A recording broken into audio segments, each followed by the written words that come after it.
Chapter 56 Captivity, the Fifth Day. Milady had however achieved a half-triumph, and success doubled her forces. It was not difficult to conquer, as she had hitherto done, men prompt to let themselves be seduced, and whom the gallant education of a court led quickly into her net. Milady was handsome enough not to find much resistance on the part of the flesh, and she was sufficiently skillful to prevail over all the obstacles of the mind. But this time she had to contend with an unpolished nature, concentrated and insensible by force of austerity. Religion and its observances had made Felton a man inaccessible to ordinary seductions. There fermented in that sublimated brain plans so vast, projects so tumultuous, that there remained no room for any capricious or material love, that sentiment which is fed by leisure and grows with corruption. Milady had, then, made a breach by her false virtue in the opinion of a man horribly prejudiced against her, and by her beauty in the heart of a man hitherto chaste and pure. In short, she had taken the measure of motives hitherto unknown to herself, through this experiment, made upon the most rebellious subject that nature and religion could submit to her study. Many a time, nevertheless, during the evening she despaired of fate and of herself. She did not invoke God, we very well know, but she had faith in the genius of evil, that immense sovereignty which reigns in all the details of human life, and by which, as in the Arabian fable, a single pomegranate seed is sufficient to reconstruct a ruined world. Milady, being well prepared for the reception of Felton, was able to erect her batteries for the next day. She knew she had only 2 days left, that when once the order was signed by Buckingham, and Buckingham would sign it the more readily from its bearing a false name, and he could not, therefore, recognize the woman in question once this order was signed, we say, the Baron would make her embark immediately. And she knew very well that women condemned to exile employ arms much less powerful in their seductions than the pretendedly virtuous woman whose beauty is lighted by the sun of the world, whose style the voice of fashion lauds, and whom a halo of aristocracy gilds with enchanting splendors. To be a woman condemned to a painful and disgraceful punishment is no impediment to beauty, but it is an obstacle to the recovery of power. Like all persons of real genius, Milady knew what suited her nature and her means. Poverty was repugnant to her, degradation took away 2/3 of her greatness. Milady was only a queen while among queens. The pleasure of satisfied pride was necessary to her domination. To command inferior beings was rather a humiliation than a pleasure for her. She should certainly return from her exile, she did not doubt that a single instant, but how long might this exile last?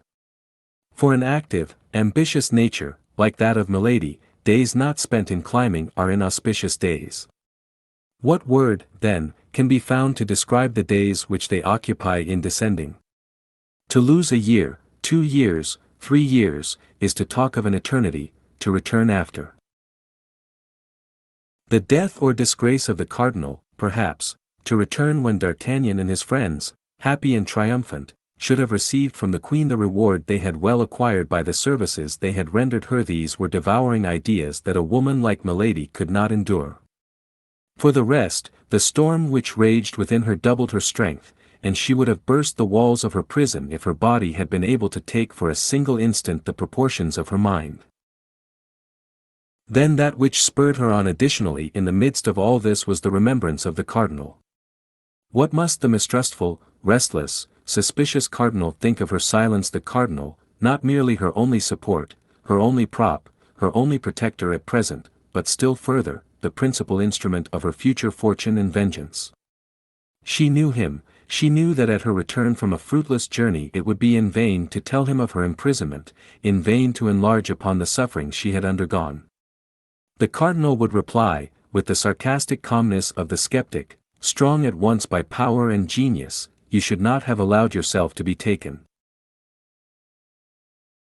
Then Milady collected all her energies, murmuring in the depths of her soul the name of Felton, the only beam of light that penetrated to her in the hell into which she had fallen, and like a serpent which folds and unfolds its rings to ascertain its strength, she enveloped Felton beforehand in 1,000 meshes of her inventive imagination.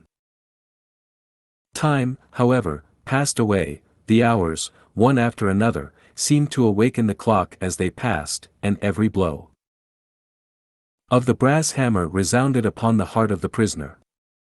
At 9 o'clock, Lord de Winter made his customary visit, examined the window and the bars, sounded the floor and the walls, looked to the chimney and the doors, without, during this long and minute examination, he or Milady pronouncing a single word.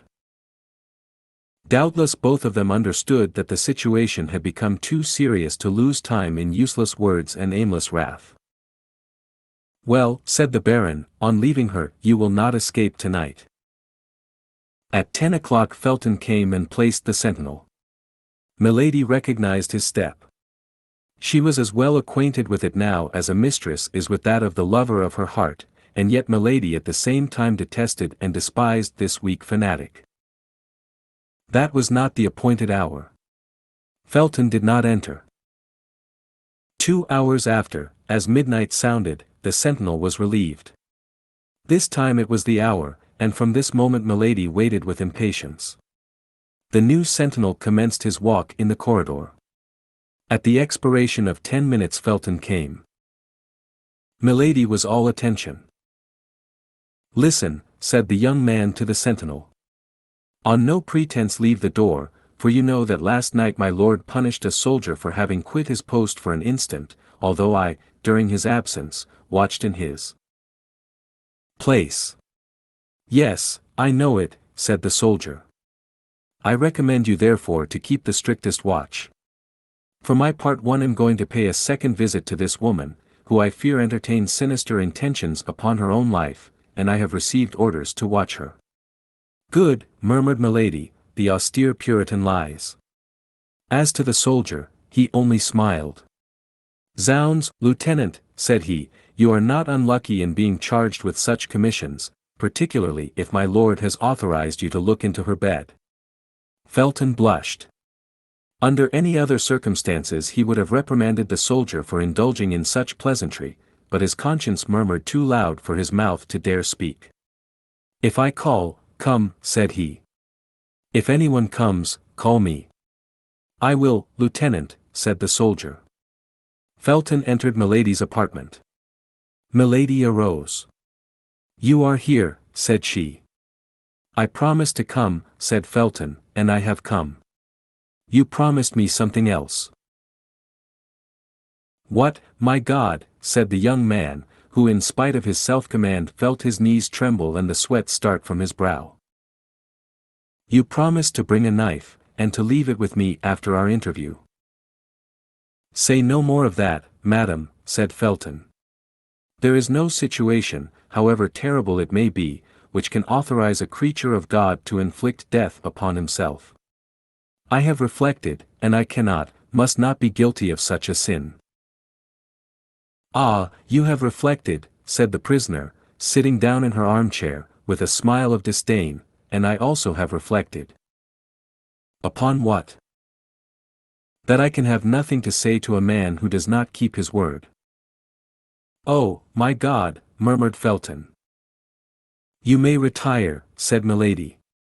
"I will not talk."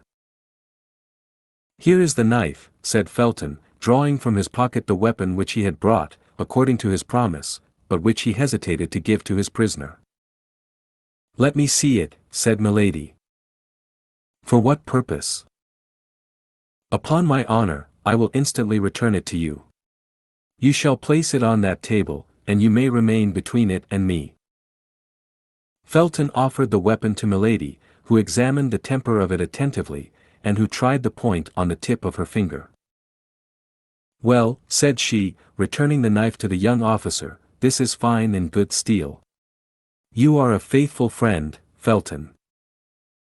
Felton took back the weapon, and laid it upon the table, as he had agreed with the prisoner. Milady followed him with her eyes, and made a gesture of satisfaction. "Now," said she, "listen to me." The request was needless. The young officer stood upright before her, awaiting her words as if to devour them.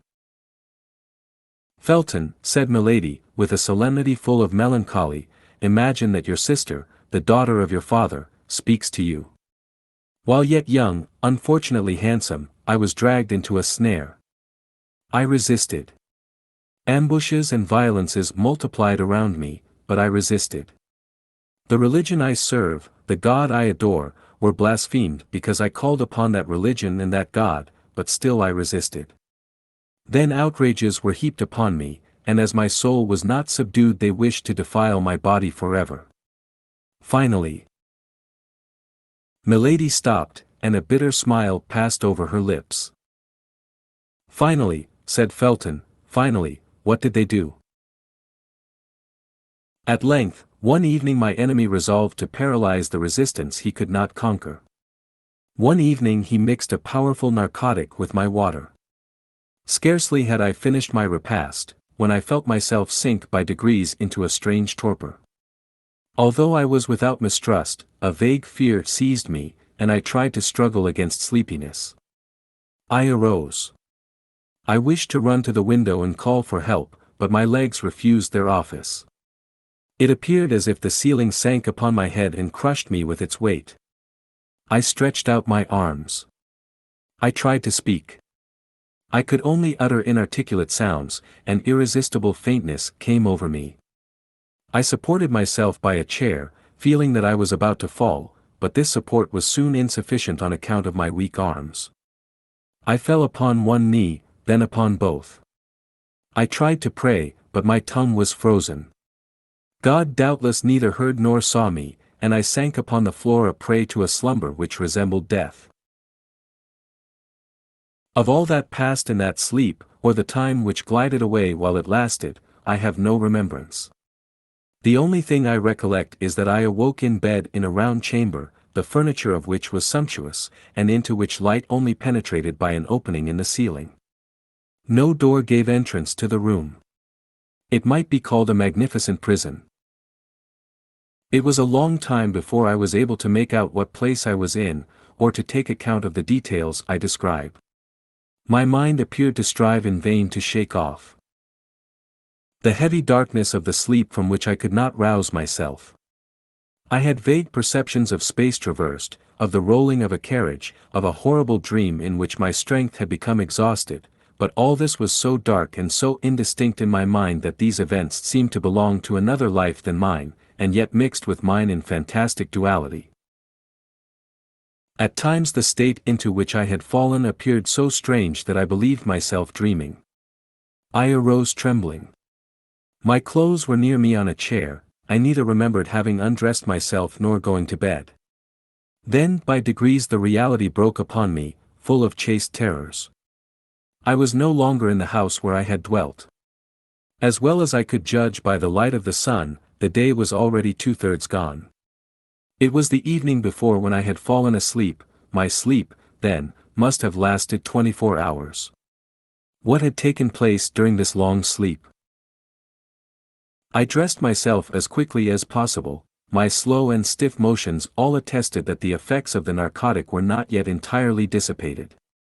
The chamber was evidently furnished for the reception of a woman, and the most finished coquette could not have formed a wish, but on casting her eyes about the apartment, she would have found that wish accomplished. Certainly I was not the first captive that had been shut up in this splendid prison, but you may easily comprehend, Felton, that the more superb the prison, the greater was my terror. Yes, it was a prison, for I tried in vain to get out of it. I sounded all the walls, in the hopes of discovering a door, but everywhere the walls returned a full and flat sound. I made the tour of the room at least 20 times, in search of an outlet of some kind, but there was none. I sank exhausted with fatigue and terror into an armchair. Meantime, night came on rapidly, and with night my terrors increased. I did not know but I had better remain where I was seated. It appeared that I was surrounded with unknown dangers into which I was about to fall at every instant. Although I had eaten nothing since the evening before, my fears prevented my feeling hunger. No noise from without by which I could measure the time reached me. I only supposed it must be 7 or 8 o'clock in the evening, for it was in the month of October and it was quite dark. All at once the noise of a door, turning on its hinges, made me start. A globe of fire appeared above the glazed opening of the ceiling, casting a strong light into my chamber, and I perceived with terror that a man was standing within a few paces of me. A table, with 2 covers, bearing a supper ready prepared, stood, as if by magic, in the middle of the apartment. That man was he who had pursued me during a whole year, who had vowed my dishonor, and who, by the first words that issued from his mouth, gave me to understand he had accomplished it the preceding night. "Scoundrel," murmured Felton. "Oh, yes, scoundrel," cried Milady, seeing the interest which the young officer, whose soul seemed to hang on her lips, took in this strange recital. "Oh, yes, scoundrel. He believed, having triumphed over me in my sleep, that all was completed. He came, hoping that I would accept my shame, as my shame was consummated, he came to offer his fortune in exchange for my love. All that the heart of a woman could contain of haughty contempt and disdainful words, I poured out upon this man. Doubtless he was accustomed to such reproaches, for he listened to me calm and smiling, with his arms crossed over his breast. Then, when he thought I had said all, he advanced toward me, I sprang toward the table, I seized a knife, I placed it to my breast. 'Take one step more,' said I, 'and in addition to my dishonor, you shall have my death to reproach yourself with.' There was, no doubt, in my look, my voice, my whole person, that sincerity of gesture, of attitude, of accent, which carries conviction to the most perverse minds, for he paused. 'Your death?' said he. 'Oh, no, you are too charming a mistress to allow me to consent to lose you thus, after I have had the happiness to possess you only a single time. Adieu, my charmer, I will wait to pay you my next visit till you are in a better humor.' At these words he blew a whistle, the globe of fire which lighted the room reascended and disappeared. I found myself again in complete darkness. The same noise of a door opening and shutting was repeated the instant afterward, the flaming globe descended afresh, and I was completely alone. This moment was frightful. If I had any doubts as to my misfortune, these doubts had vanished in an overwhelming reality. I was in the power of a man whom I not only detested, but despised, of a man capable of anything, and who had already given me a fatal proof of what he was able to do. But who, then, was this man? Asked Felton. I passed the night on a chair, starting at the least noise, for toward midnight the lamp went out, and I was again in darkness. But the night passed away without any fresh attempt on the part of my persecutor. Day came, the table had disappeared, only I had still the knife in my hand. This knife was my only hope. I was worn out with fatigue. Sleeplessness inflamed my eyes, I had not dared to sleep a single instant. The light of day reassured me, I went and threw myself on the bed, without parting with the emancipating knife, which I concealed under my pillow. When I awoke, a fresh meal was served. This time, in spite of my terrors, in spite of my agony, I began to feel a devouring hunger. It was 48 hours since I had taken any nourishment. I ate some bread and some fruit, then, remembering the narcotic mixed with the water I had drunk, I would not touch that which was placed on the table, but filled my glass at a marble fountain fixed in the wall over my dressing table. And yet, notwithstanding these precautions, I remained for some time in a terrible agitation of mind. But my fears were this time ill-founded, I passed the day without experiencing anything of the kind I dreaded. I took the precaution to half empty the carafe, in order that my suspicions might not be noticed.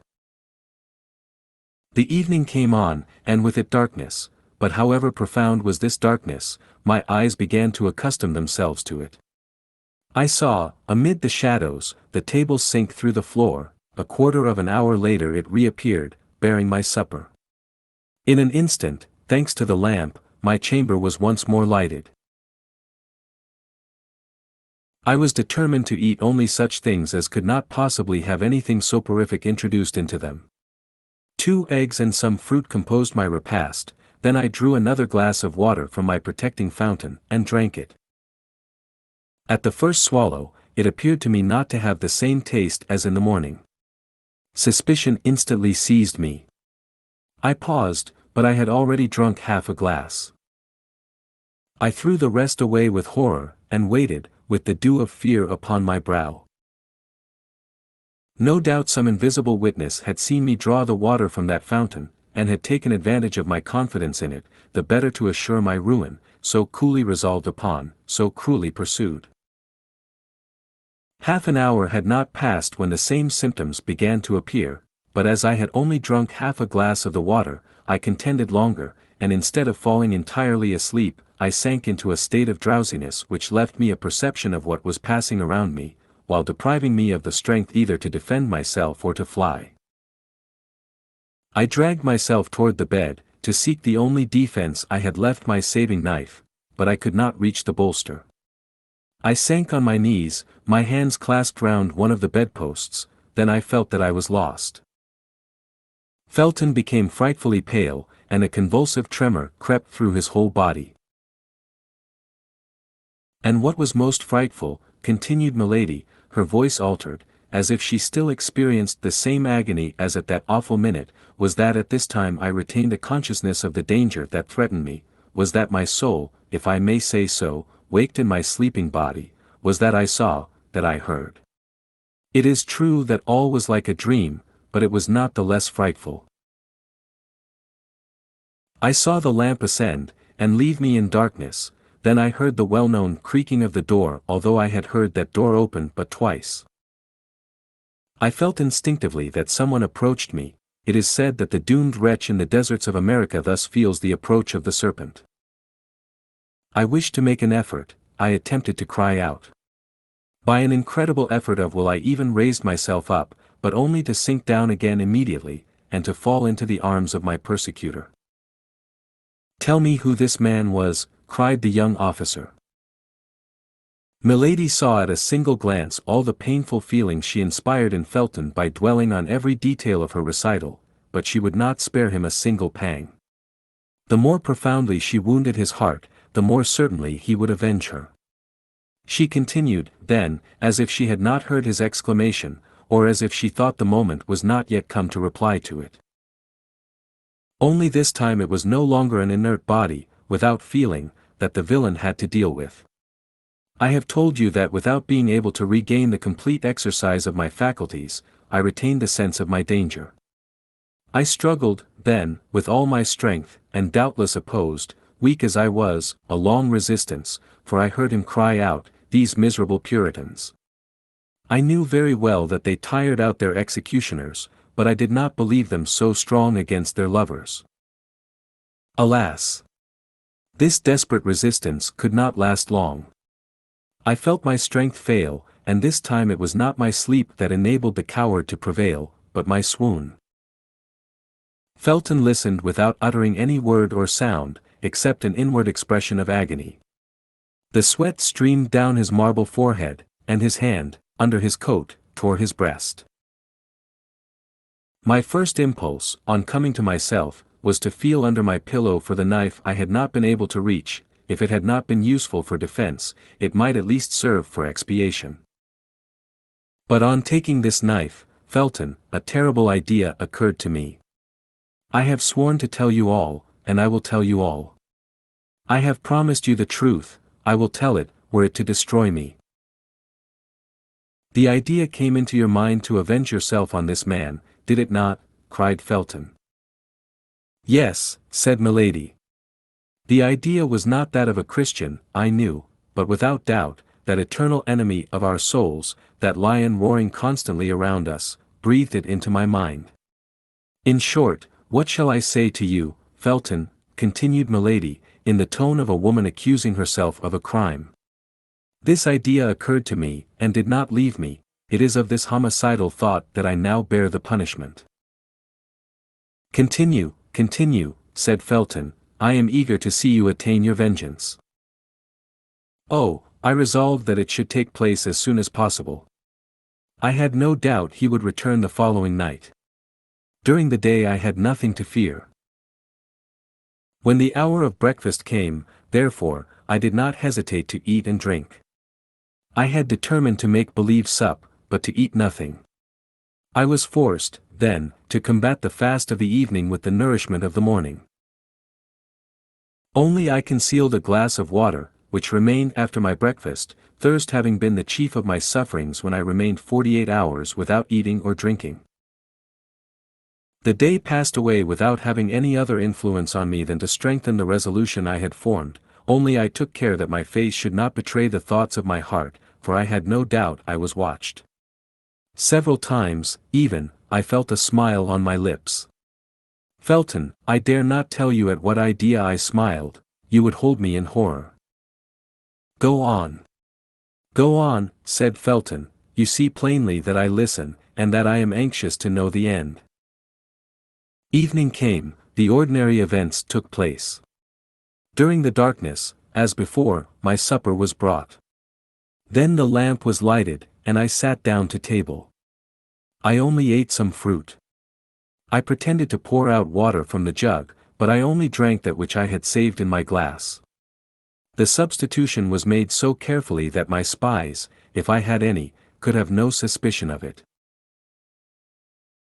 After supper I exhibited the same marks of languor as on the preceding evening, but this time, as I yielded to fatigue, or as if I had become familiarized with danger, I dragged myself toward my bed, let my robe fall, and lay down. I found my knife where I had placed it, under my pillow, and while feigning to sleep, my hand grasped the handle of it convulsively. 2 hours passed away without anything fresh happening. Oh, my God! Who could have said so the evening before? I began to fear that he would not come. At length I saw the lamp rise softly, and disappear in the depths of the ceiling. My chamber was filled with darkness and obscurity, but I made a strong effort to penetrate this darkness and obscurity. Nearly 10 minutes passed, I heard no other noise but the beating of my own heart. I implored heaven that he might come. At length I heard the well-known noise of the door, which opened and shut. I heard, notwithstanding the thickness of the carpet, a step which made the floor creak. I saw, notwithstanding the darkness, a shadow which approached my bed. Haste! Haste, said Felton, do you not see that each of your words burns me like molten lead? Then, continued Milady, then I collected all my strength, I recalled to my mind that the moment of vengeance, or rather, of justice, had struck. I looked upon myself as another Judith, I gathered myself up, my knife in my hand, and when I saw him near me, stretching out his arms to find his victim, then, with the last cry of agony and despair, I struck him in the middle of his breast. The miserable villain! He had foreseen all. His breast was covered with a coat of mail, the knife was bent against it. Ah, ah, cried he, seizing my arm, and wresting from me the weapon that had so badly served me, you want to take my life, do you, my pretty Puritan? But that's more than dislike, that's ingratitude.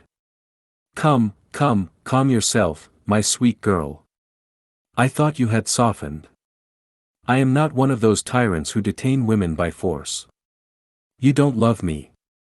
With my usual fatuity I doubted it, now I am convinced. Tomorrow you shall be free.